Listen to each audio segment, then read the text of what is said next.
اگر ماں باپ کو اتنا احساس ہو جاتا ہے، ماں باپ کو اتنا احساس ہوتا ہے کہ دو بچے ان کے اگر ایک بچہ پڑھ جاتا ہے، بڑے لیول پر فائز ہو جاتا ہے، کوئی افسر بن جاتا ہے، بڑا کاروبار کر لیتا ہے، اس کے لیے وہ بے فکر ہو جاتے ہیں۔ وہ جو ویک ہے، کمزور ہے، وہ ماں کہتی ہے کہ میرے اس بچے کا کیا بنے گا، وہ اس کی نہیں فکر کرتی۔ جو کامیاب ہو چکا، جس نے اپنی زندگی کو ایک جو ہے لائف سٹائل اپنا سیٹ کر لیا ہے، اس کی فکر نہیں کرتے۔ وہ کہتے ہیں یہ جو کمزور ہے بیچارہ، یہ رہ گیا پیچھے، پتہ نہیں اس کا کیا بنے گا۔ وہ اس کے لیے دعائیں کرتے ہیں، ان کی ساری دعائیں ان کے لیے ہو جاتی ہیں، ان کا رحم و کرم سارا اس کے لیے ہو جاتا ہے۔ اور اللہ 100 ماؤں سے بڑھ کر اپنے بندے سے پیار کرتا ہے، تو 50 ایک ماؤں سے بڑھ کر تو نبی بھی پیار کرتے ہوں گے۔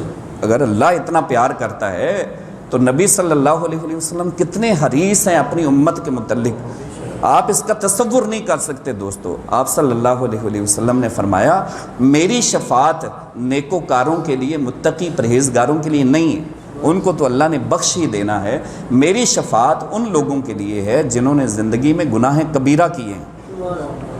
اور یہ اسینشن نہیں ہے، یہ گناہ پر دلیری نہیں ہے۔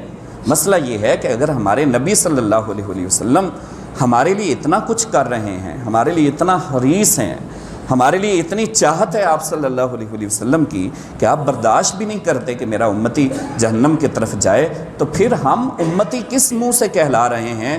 ہم نے کتنا اپنے حضور صلی اللہ علیہ وسلم کو فالو کیا ہے، ہم محبت کے دعوے بھی کرتے ہیں، لیکن ہماری زندگیوں میں اس کے اثرات کیوں نہیں مرتب ہوتے؟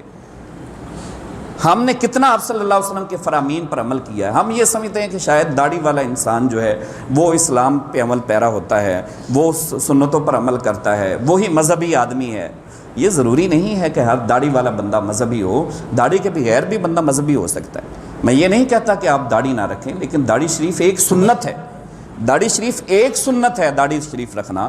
اس کے علاوہ بخاری و مسلم میں جو کم و بیش 5000 سنتیں بیان کی گئی ہیں، ہم نے کتنی سنتوں کو پورا کیا، ہم نے کتنا ان کو اپنی زندگی میں لے کر آئے ہیں، ہم نے وعدہ وفا کیا ہے، ہم نے کھانے پینے، اوڑھنے بچھونے، ہم نے اپنے جو روزمرہ کی زندگی ہے، ہمارے اقتصادی معاملات ہیں، ہمارے ازدواجی معاملات ہیں، ہمارے بچوں کے معاملات ہیں، کہاں تک ہم اوڑھنے بچھوڑنے سے لے کر ہم اپنی ساری زندگی میں حضور صلی اللہ علیہ وسلم کی سنتوں کی پیروی کرتے ہیں۔ میں نے قول فیصل سنا کر پھر اجازت چاہتا ہوں کہ آپ صلی اللہ علیہ وسلم کا طرز زندگی کیا تھا اور آج ہم کس راستے پر چل رہے ہیں۔ پھر ہم کہتے ہیں کہ ہماری مشکلات ہیں۔ اگر دنیا میں ایک یہ بھی حدیث مبارکہ ہے کہ میری امت کے گناہ اللہ نے دنیا میں ہی ان کے معاف کر دیے ہیں، قیامت کے دن وہ بخشش کی صورت میں جائیں گے۔ اب وہ دنیا میں کیسے آتے ہیں؟ جب ہمارے اوپر مشکلات آتی ہیں، تکالیف آتی ہیں، پریشانیاں آتی ہیں، دکھ درد آتے ہیں۔ اگر ہم تھوڑا سا ذہن کو بڑا کر کے دیکھیں تو ہمارے سامنے حقیقت آ جاتی ہے کہ یہ میری مشکل میرے کس عمل کا نتیجہ ہے، میرے اوپر آنے والی یہ میری مشکل میرے کس گناہ کا نتیجہ ہے۔ تو وہ سب کچھ ہمارے سامنے آ جاتا ہے اگر ہم اپنی تھوڑی سی ماضی پر غور کریں اور دیکھیں۔ آپ صلی اللہ علیہ وسلم کی بارگاہ میں ایک شخص آیا، حضرت عمر فاروق رضی اللہ تعالیٰ عنہ بھی پاس موجود تھے، اور اس نے آ کر، یہودی تھا، اس نے آ کر حضور صلی اللہ علیہ وسلم کی داڑھی مبارک پکڑ لی۔ قرض اس نے لینا تھا آپ صلی اللہ علیہ وسلم سے، کہنے لگا کہ اے محمد میرا قرض دو۔